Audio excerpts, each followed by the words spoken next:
put up a three. Bang! Santa Maria! Here's Warner. Here comes a headed jam. Counted for two. Field. Adios! And the Falcons win on a walk-off. And it's saved. What a game. Cortez smacked to the left. That is gone. Rafa Perez. That's my play. Off the backboard. Counted and a win. And a win. Ryan Perez wins the game for the Santa Rosa Warriors.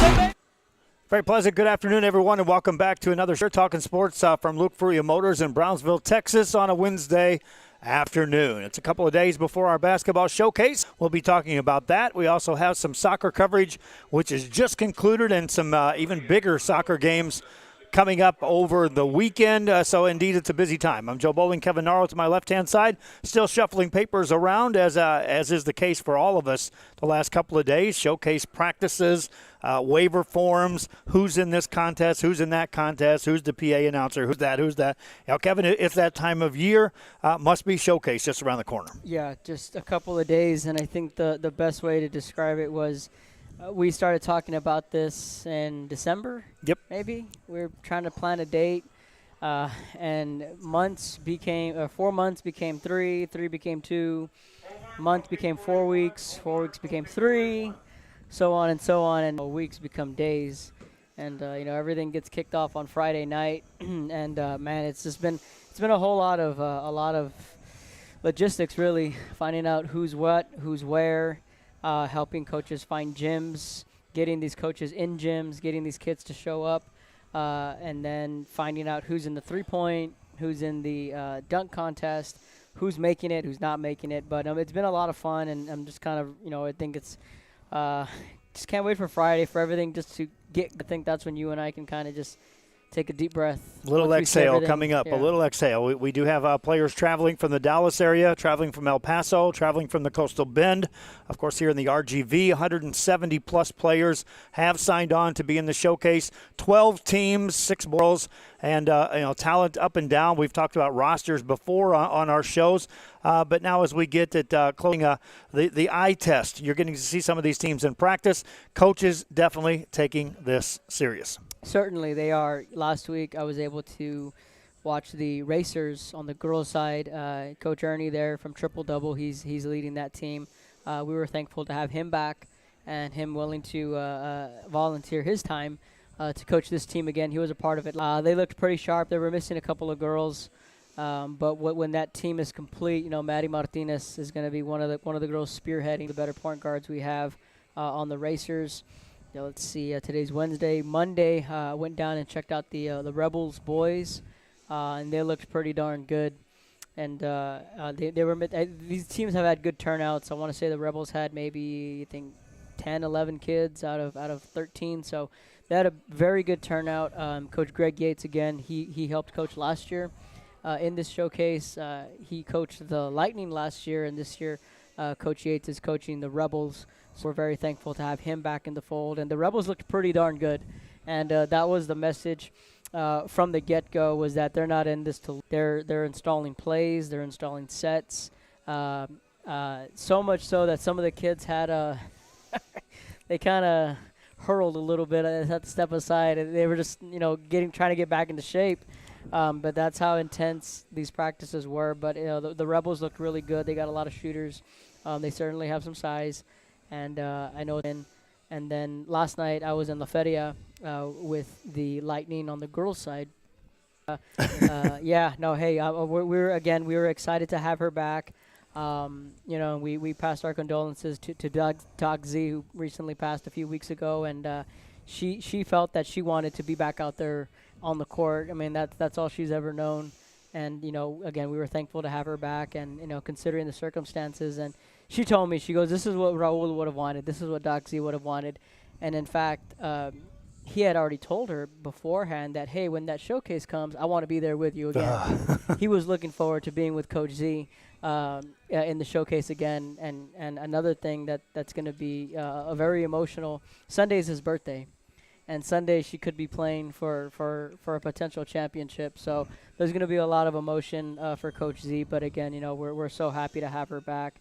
And I was not surprised. I walked in yesterday and she had them hustling up and down the court, really looking in midseason form. And she, I loved the technique. You make five straight free throws. You can go get, and then you can go get a sip of water. So make five free throws in a row first, and then you can go get your water. And if you don't make those 5 free throws, you owe me some push-ups. So I thought that was really cool. And I mean, that's the drive with these coaches. They're in it to win it.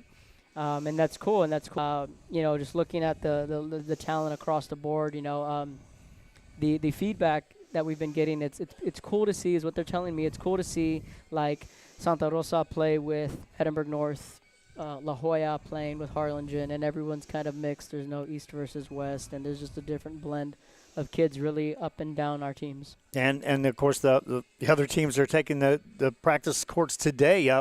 Rudy's going to be with me over at Santa Rosa.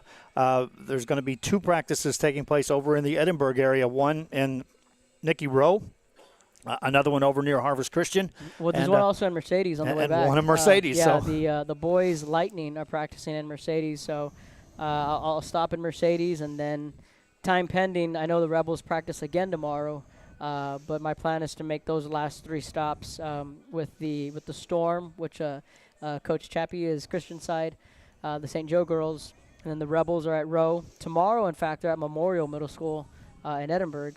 And then, let's see, the boys Lightning are in Mercedes today. So we had coaches even wanting to practice on Friday, and the showcase starts on Friday, but we still had coaches that wanted to get one last run with their players in on Friday.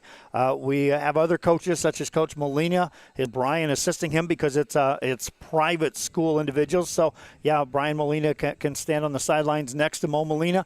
They had a practice, but again, they're practicing knowing full well that 8 of their players won't be here until Friday, and that is the 5 coming from Leadership Prep, the state champions at the charter level, and last year's state champions, who was the last team to beat Vinci. 3 players coming over from El Paso that were featured on the Rio Sports Live broadcast, and Coach Molina was looking at that, and it's like, I'm good even without them getting here, but when they get here, his team is going to take a whole nother level, and I've said it for a couple of broadcasts. I've said it from the day we put this together. If you want to... I'm competing in the 3-point shootout and in the dunk contest. Yes, Da Vinci's got a couple of kids that are coming over in the 3-point shootout where, again, the Dallas kids are coming a long trip. They're leaving at 4 a.m. on Friday, and they'll arrive in the RGV sometime in the mid-afternoon. And I've certainly put them on the list of who we want to be in our slam dunk contest, but I also talked to some of the parents and fully understand that, hey, if you don't feel like you have your basketball legs under you and you don't want to just jump out of a car, stretch out for a couple of hours, and then get into a dunk contest, then that's fully understood. But if they are, then there's some high flyers that's going to be in that dunk contest. Program note. Let's talk about programming for those of you that are going to be tuning in that won't be able to make it. These games are all going to be played all in the Edinburgh area on the final day, on Championship Day on Sunday. That'll be all at the Bird Ogden Arena, the home of the RGV Vipers. And all the games will be played there. Every team in our showcase will be featured on that floor on Sunday, the final day, beginning with the early AM games into the early afternoon. So, again, the final piece of the puzzle is on Sunday when everything rotates over to the arena. We had hoped to have start to finish the showcase in the same facility. However, a concert in play and being able to get the floor up and in position just wasn't in the mix. And so we waited all the way up until early this week before we got the final indication that, hey, we're just not going to be able to get the floor ready. And so we had to shift gears a little bit. We knew we were going to be playing the games on Saturday already over at the Vipers practice facility, which is just down the road. Mm-hmm. And it's a quality facility. It's NBA courts. There's shot clocks. It's a good place. Many tournaments have been held there. Most of the players from around here have played in tournaments or in summer leagues on those courts. And so, Andrew Garza, and we met with him yesterday. That's all set up. So rotating over, the games on Saturday will be played at the practice facilities. And then Friday, that was where we really hope to have the opening ceremonies, the slam dunk, the three-point contest. We hope to have that in the arena. That is an impossibility now because of the flooring situation. So that will be held over at the practice facility for the RGV Vipers. 2 exits away from the arena. Yeah. So it's not like it's that far away, but it is going to be played there. So from a programming note, all coverage on RSL will be on our apps, and that's on Roku television, verified. That's working today on Apple. That's working today on Amazon Fire. That's working today, and on Android television. So all the television platforms that our apps are on are working. And so you'll tune into the premium channel first, which is free of charge. But if you haven't done so already and you're going to be watching these games or wanting to be watching games, load the app on your television. Roku, Amazon Fire, Android television, all operational. Check them this morning. And the premium channel is where you'll want to start as far as keeping up with the coverage of the showcase, especially on Friday night. On Saturday, that's when we have multiple courts going on, and therefore that's the beauty of the network. And so on the premium channel, we will again have full coverage on one of the courts. On RSL 2, we'll have full coverage on one of the courts as well. So if you're looking for your team, we'll be posting our schedule on social media. We've already done so, but we're going to do it again a few times, and we'll be doing it throughout the broadcast, that where the games are going to be played and what channel to find them on. If you have a phone, yes, you can download the app on your phone. Android's working. I checked that. Jacob checked that. Rudy's checked that. On iPhones, it's working fine there. Download the Rio Sports Live app. And again, go to the premium channel or RSL 2. For those soccer fans that are out there, we're going to have Jacob Young on board talking soccer here in just a bit. The Charter State Championships are this weekend, and that's going to be played in Round Rock. And all coverage of Charter Soccer will be on Channel 6. That's on Friday and on Saturday leading up to the eventual state championship games. So for those of you looking for coverage of soccer, that's on Channel 6. For the Channel 4, that's where we're going to be playing replays of games. So if you're if you missed a game or if you get home after you watched your game live, we're going to be loading. Rudy's going to be busy putting games up on Channel 4 on our Roku. And so the apps will have that on demand, and those will be free of charge. So if you're wanting to watch the showcase after day one, or you want to watch the slam dunk competition after the first night, go to Channel 4. RSL 4 will be playing nothing but showcase start to finish. As the games conclude, we'll be getting them on there. And so Channel 4 will be used primarily for that. Channel 5, we were looking at, and we're still looking at the possibility of putting some boxing on there. But let's get back to the showcase, because on Sunday, that's when we kind of flex our muscle a little bit more on Rio Sports Live. On the premium channel, we'll have full coverage of the games from start to finish, from the first game to the final championship. On the premium channel, that's where the coverage on Sunday will take place from the Viper Arena. Channel 2 will be where we'll have what Kevin calls the Manning table. We're going to have an interview table set up, and so we'll be interviewing players, coaches, athletic directors, people from the Vipers, people from the UTRGV, anyone that happens to come in and within our earshot, we're going to grab them, bring them over to the table. You'll be able to watch the game from a different perspective of within interviews of coaches, players, and kind of get a different angle. But that's going to be going on at the same time that the live coverage is going on the premium channel. That's on RSL 2.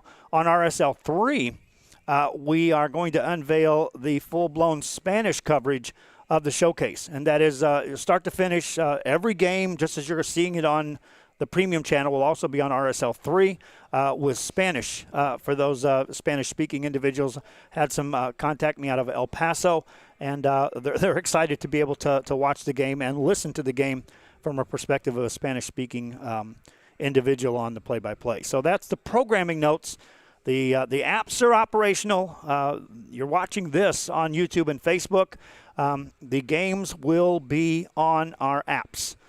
They won't be on Facebook. They won't be on YouTube. You'll see some highlights on there, just as our tradition has been now as of recent, and that is putting highlights of games up on YouTube and Facebook.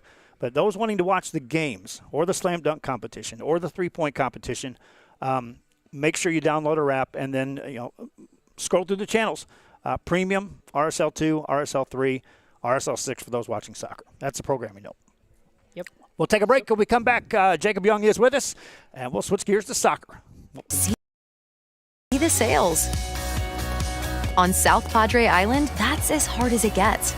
Visit sopadre.com.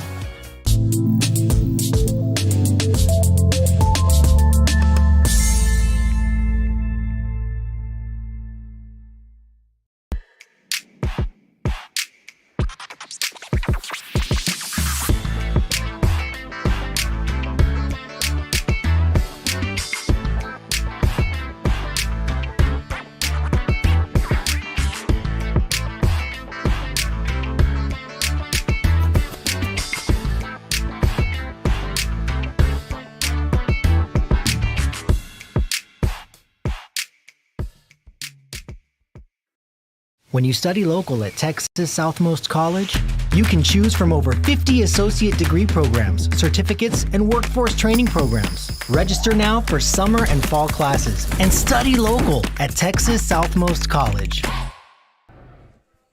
We are back here at Luke Furia Motors in Brownsville, Texas, home of Buick, GMC, and Cadillac in Brownsville, Texas, one of the sponsors here on Rio Sports Live, and our home for Talkin Sports on Wednesday afternoons. Kevin Naro off to a signing, getting ready to cover some of the kids that are out there signing their letters of intent to take the next step into the college level, and also be watching our social media for that. Also watch for a live coverage of signing on the Bloodhound channel.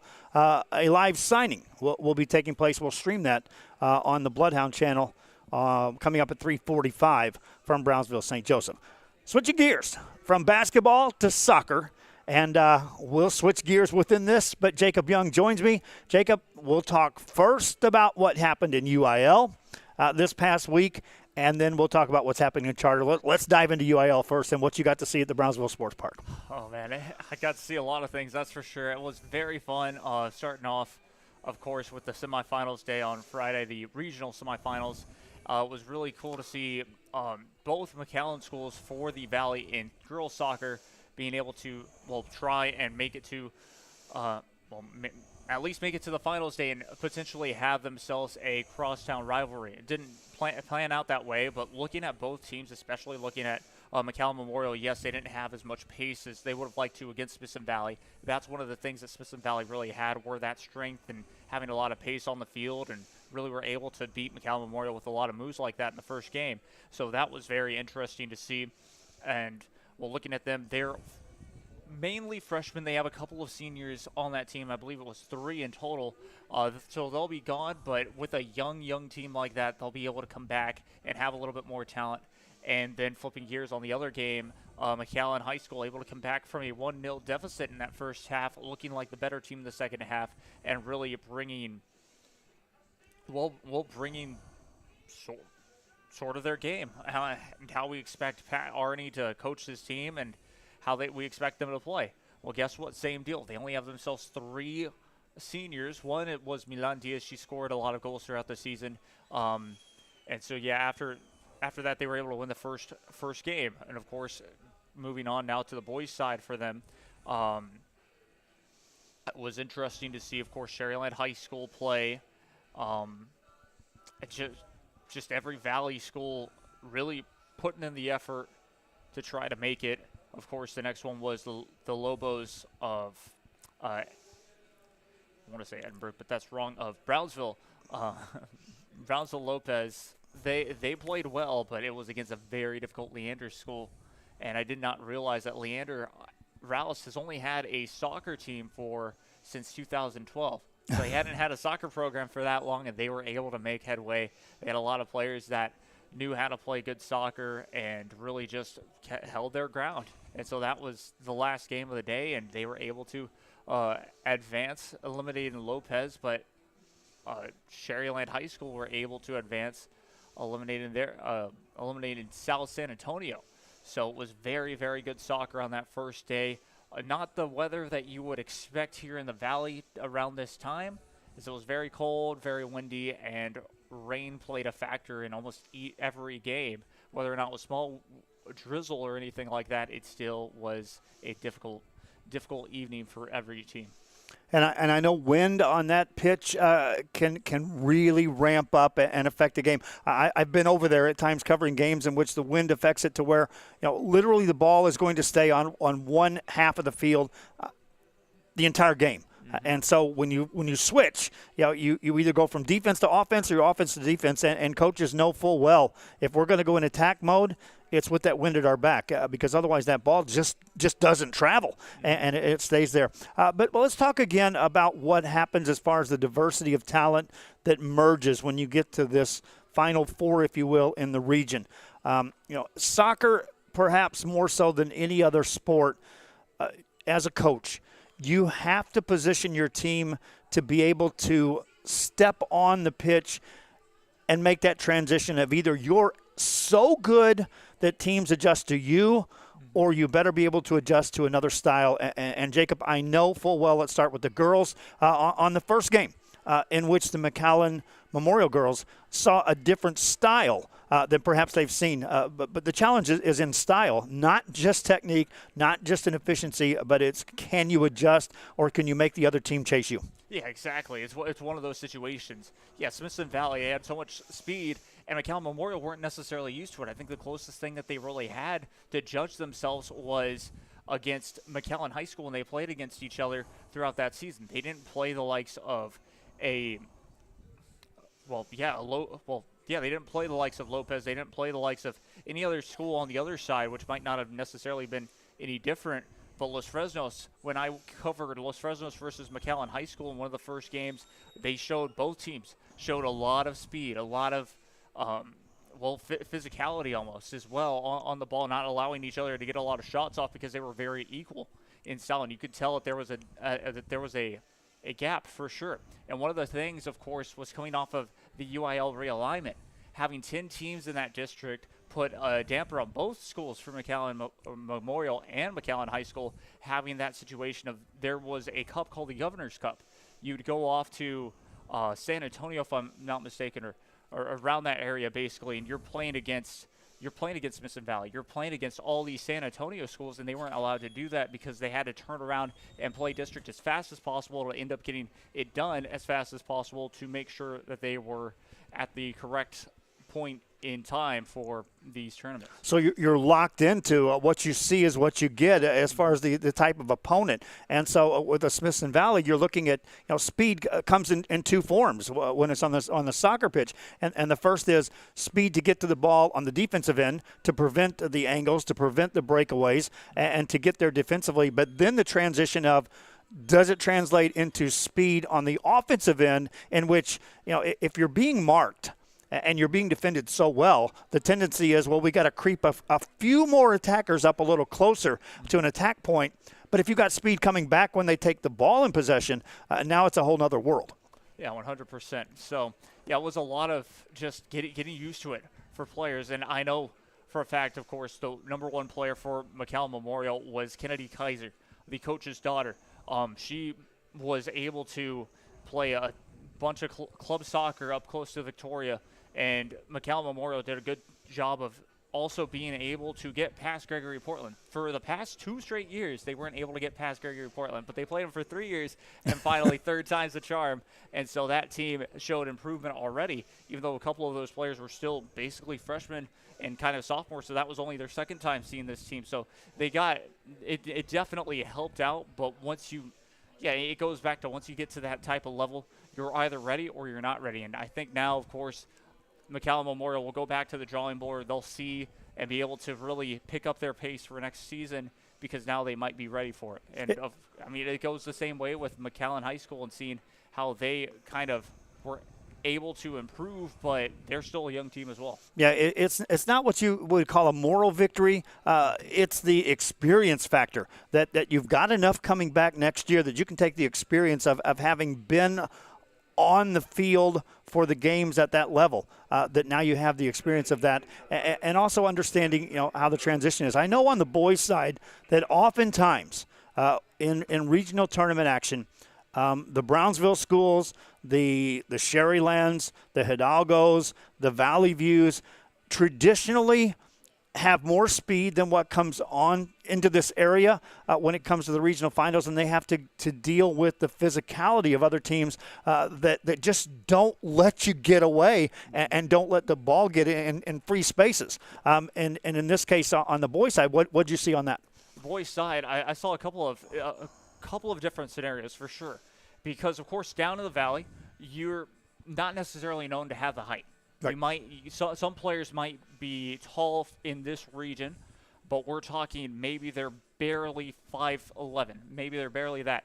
Well, guess what? You're going to have a San Antonio player, at least in this region, being potentially 6'2", 6'3" on the field and built strong. I mean, it even goes back to seeing for charter schools too.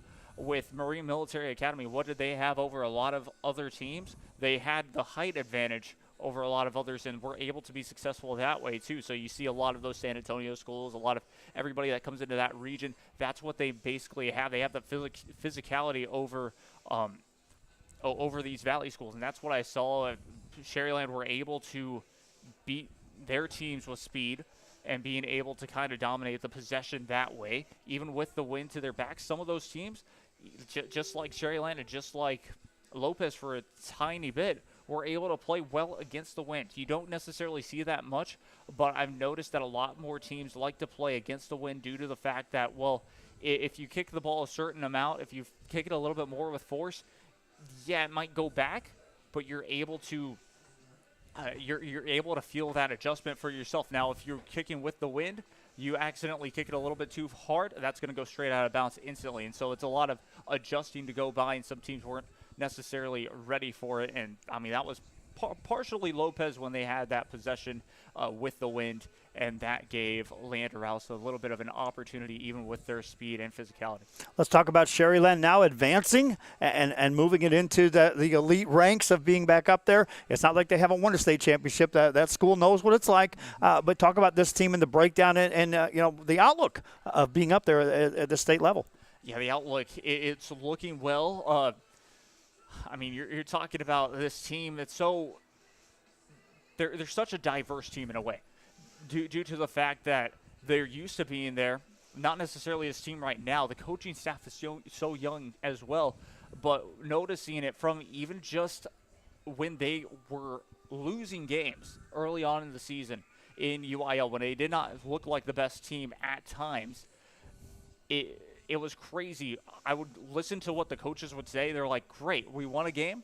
All right, time to focus now on next week. Time to focus now on Tuesday or Friday's game, because this is just one game. We know what we're here for. We're here to make it to state. We're here to win another championship for Sherryland High School and for this valley to show, well, we're the best team in the valley by far. And so it was very interesting to see they have such a good coaching staff that can really keep these players intact.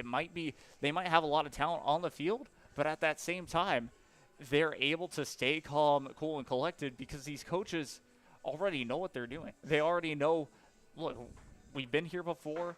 We know what it takes, and we can make it through to the championship game and potentially lift that trophy again. How different is that watching that? Because it's rare that you put that final trophy in the case that is the state championship. But you've seen teams up and coming. The McAllen teams have had some really good squads. Valley View's had some great squads as of late. But just explain the difference in what that factor of, and we won a state championship. It has to add confidence to the players coming up. 100%. You talk about a team not necessarily being able to win that state title, being able to maybe win a regional title. Like again, I go back to Coach Pat Arney and his side with McAllen High School. Yes, they've won a regional tournament, but they know what to do there. They don't necessarily know what to do in that state ranked. And, of course, like Valley View being back in state at one point, back in 2021, they went there. They knew what to do, but you just sometimes get into this difficult step of, we possibly have to play a Dripping Springs in the next round. We possibly have to play a very difficult side Austin team or something like that. And you're not used to seeing that. You were used to seeing some team in the region, but you were not used to seeing some team in the next step. With that being said, with a coach that has been there to the next level, you start to see, okay, we know that this team is going to be this good or something like that, and we have not the players have not necessarily seen it. I have, so I know what I can tactically do to prevent us from maybe necessarily being embarrassed, and for us to have a good chance to possibly just bring it into penalties where we have a really good chance of advancing. Going back to what I was talking about earlier, define the Sherryland team. Are they the type of team that is going to get up there and define themselves as, we're this good, you adjust to us, or are they good enough to adjust to another team? I think they're good enough to adjust to another team. I saw it against Leander Rouse. Leander Rouse in the first half were a little bit more physical. We're definitely winning a lot more battles near midfield, which was a big, big thing. That when you win those battles near midfield, you have an opportunity to build off of on the attack and make the opposition really have to defend and backpedal and almost play a style of soccer called parking the bus, which not a lot of teams, not a lot of coaches want to do either. And so once that second half kind of happened, once they were able to kind of switch gears, they looked like that better team in the second half. They looked like this team that could, they adjusted. They one of the players was number 17 from Leander Rouse. He was, I believe his last name was Fournier. He was a very difficult player to get around, and sure enough, once Sherryland High figured it out, instantly they were able to really kind of get his number and close him down and create more space and opportunities for themselves. And sure enough, getting that equalizing goal, giving them more confidence to get the go-ahead goal in the end to seal the deal. In soccer, if you can isolate that they've got one really great player, you can find ways to keep the ball on the other side of the pitch and make them do a lot of running just to get in position to be around the ball. All right, that's the UIL. Last question would be on the UIL side. Is it a surprise that Hidalgo also made it? I know they weren't involved in any of the coverage in the past week, but Hidalgo there, Jacob Young. I would definitely say it's a little surprising, considering the turmoil that they've been through this season already. Considering that at one point they decided to walk out almost on a game as well due to their head coach being fired because of the allegations of basically having a player that did not go to school there, which is completely against UIL rules. And so it was all those sorts of things where you didn't expect this team to finally rally around an interim head coach or anything like that to say, you know what, let's play soccer. Let's go forward and make sure that we can make it to state. So definitely a little surprising in that sense, but also being able to just go forward because they know that again, this is another team that's been known to be there before. They have a neighbor that's been there in the 5A ranks too, so it works out in the end for them, which is nice to see. Now they're playing against a very difficult team from El Paso, which is crazy enough home to a U.S. men's national team star, Ricardo Pepi. So that they already know that team in general knows how to play soccer. They have a lot of talent up there in El Paso, so that's going to be a difficult match already in the semifinals. That could potentially be like a state finals match in the sense of how that is already drawn up. So if the Pirate fans see a victory in that semifinals, they might get a little extra amped up to get to that championship game. And also, a team playing with a chip on their shoulder can be a dangerous team. And Hidalgo perhaps took that chip from midseason and carried it forward. 100%. That's one thing that you never know what's going to happen when you can play with a lot of emotion. You and Bart Ruiz are going to make the transition from UIL to the charter. You've already got to see some of the charter action. You got to cover the teams qualifying to make it to state. You get to go to Round Rock. You get to be there for the Ultimate State Championships. For charter, they crown a middle school champion and they crown a high school champion. And Jacob Young, let's start first and foremost defining that when fans see that, it's a middle school game, I don't think they realize that at the charter level, perhaps middle school is just a little bit different wrinkle because there's some sincere talent that's going to be up there in Round Rock. 100%. When I covered middle school, just middle school in general, this two weeks ago, I think it was 2 Saturdays ago, it was insane. It was absolutely, it was something different, and they were fun games to watch. It wasn't a regular middle school game like you're going over to watch your cousin play at like De Leon soccer fields or anything like that. No, it's completely different. These teams, these players know what they're doing. We're talking like these players, if they were to go into almost pay to play, which is club level soccer, they would technically be in like academies that would be U15s affiliated with other actual real soccer clubs like MLS, U15s, Dynamos, or anything like that. So it's very true when you look at these players. You're saying, oh, these players have talent, and this is only in the RGV level. So who knows what I'm going to get to see come tomorrow, or, well, not tomorrow, Friday, and, of course, even Saturday when everything is all said and done. And it's not middle school where you're looking at, they're still learning the game. These players know the game. There's design plays. There's adjustments. There's coaching.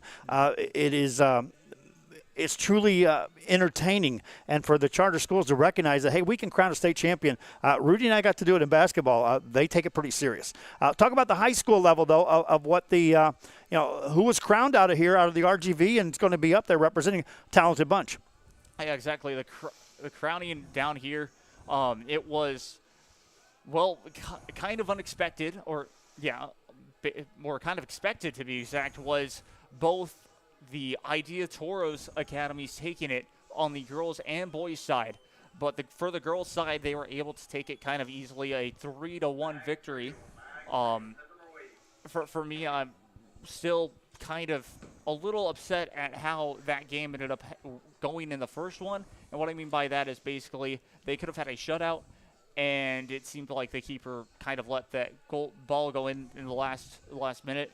I've thought about it before, but either way, in the boys' soccer game, Idea Toros barely took it in the end, too. It had to go into a sudden death extra time, which was something that I hadn't seen normally, because what was put on the game clock at first was a 10-minute extra time period, which would have been gone into another 10-minute extra time period afterwards. Instead, they just decided, 5 minutes.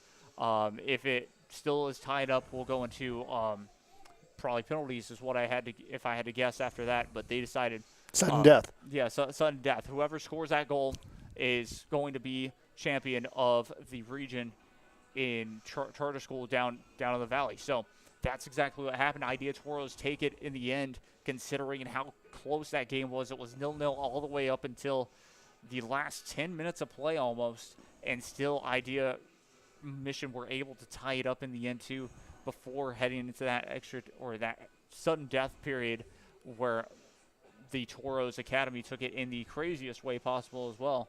Talking about the coach, talking about the players, their excitement level at knowing that they're going to the final, they're pretty excited to go there. Oh, 100%. Very excited. Their celebration afterwards said it all, too. Me kind of not knowing that it was going to be sudden death, it ended up. But everyone just rushed the field, basically, from the bench, hugging each other. They knew that they had accomplished something tremendous, which was making it to state, to have an opportunity to bring something back home to the state, to our RGV. And so it's going to be very interesting to see. They have a lot of talent. And again, one of the things that they can do is beat teams with speed. They don't necessarily have the height, so that might be a problem to them. But if they're able to match up well, even with the counter-attacking ability and keeping that possession away from the players that might have the height advantage over them, as long as they don't keep getting corners or conceding corner kicks against teams like that, then they should be all right. It's going to be a young team. It's a young program and making it to the state championships. Yeah, very young program. It's about, I want to say 6 years old, something crazy like that, because this team in general, for the RGVFC Toros to be in a team in 2016, this school did not come around until about 2018-ish, around that area. So they are a very, very young program, and considering that this is just the tip of the iceberg for these players, because you have the school academy, and then you're not even touching the U15s of the actual academy of the RGVFC Toros as well. So it's a whole different animal when it gets to that length, but still with the Idea Toros Academy, it shows that they have a lot of talent. You figure if they came into play in 2018, you had to factor that COVID was 20 and 21, so a couple of years in which that program was either non-existent or certainly hampered by the COVID. And so, yeah, it's a very young bunch of kids going up there. And I know you and Jacob, or you and Bert are excited to head up to Round Rock. Channel 6 all day on Friday and Saturday leading up to the championship games, and a lot of excitement on the soccer side. 100%. Cannot wait. It's going to be fun. I mean, a little nervous getting up there, but I'm sure once everything gets settled down and set up and I'm calling the first game, it's going to be nothing but just fun. And I hope to come back on Sunday, once I come back, and then on Sunday I hope to be very, very exhausted, because that means I put everything out there, as well as just like those soccer players on the field, because it's just going to be a great weekend. Jacob Young always brings 100% to our soccer coverage, so make sure you tune in on Channel 6. The Charter Championships at the state level. Now, they're going to throw a ringer at us. I've already been warned about that. I saw it coming last night. I talked to Charter this morning. They're going to split the fields. That facility is a great facility, which you've got 2 turf fields, and there's a great place to broadcast from, but they're going to split it. They're going to have one championship game going on one field and one on the other field, and so we're going to have to make a determination on how we're going to cover that. But again, Jacob Young will be there to cover the state championships. They even entertained earlier today that, hey, we may be able just to move the championship games over to one if you guys can't get to. And I was like, we can't get to. We got everything going on with the showcase. But again, a lot of excitement there. And, soccer and being able to hoist that final trophy, Jacob, I know is exciting. Oh, yeah, 100%. It's something that, of course, just as a coach in general, too, you might not have necessarily won anything as a player when you played before, but then as a coach, being able to coach some team, building them up, and then getting to just hoist that trophy, it means so much to you, so much to the athletic department that signed you, and just everything about that. Then the belief in the coaches with the players being on that field as well. It's nothing out of a movie, basically. Enjoy it, fans. It's going to be on Channel 6 on the RSL applications, whether it's on your iPhone, whether it's on your Android phone, on Roku television, on Amazon Fire, on Android television. Channel 6, Friday and Saturday from Round Rock. I'm going to wrap up our program. Again, we've got a programming note that we have a signing we're going to be live from. So we're going to pull up stakes here from Luke Furia Motors in Brownsville, Texas, home of Buick, GMC, and Cadillac. One of our primary sponsors here on Real Sports Live, always here for Talkin Sports on a Wednesday. And that's going to do it. Want to give a final note on our showcase. Friday, the gates will open at 3:30 in the afternoon. $5 across the board is the cost for Friday's festivities, including the opening ceremony, the slam dunk competition, and the three-point shootout. We got some neat trophies we're going to be giving out as well for that. We'll be broadcasting that on the premium channel. $5 is the cost for Friday. On Saturday, when everything is over at the Vipers practice facilities for the games, again, there's a total of 12 games that's going to be played there. 6 on the boys' side, 6 on the girls' side. $10 is a day pass. That gets you into every game. If you're 9 and up, if you're 8 and under, it's $5. And that's on Saturday. And then on Sunday when we switch over to the Vipers Arena, again, it's $10 for the bowl seats. There are no reserve seatings. They do have some floor seating available at $20 a person. Again, no reserve seating, and $5 for 8 and under. On Sunday, you'll see 6 games there, including the championships on the boys and the girls side at 4 and 5:30 respectively. No passes. And, again, everything is controlled there by the RGV Vipers. Again, that's Jacob Young. Kevin Naro was with us earlier. Rudy Zamaripa Jr. helping on the setup today. From Luke Furia Motors in Brownsville, Texas. Hope you enjoyed this show of Talkin Sports. Tune in. We're going to be busy for the next couple of days.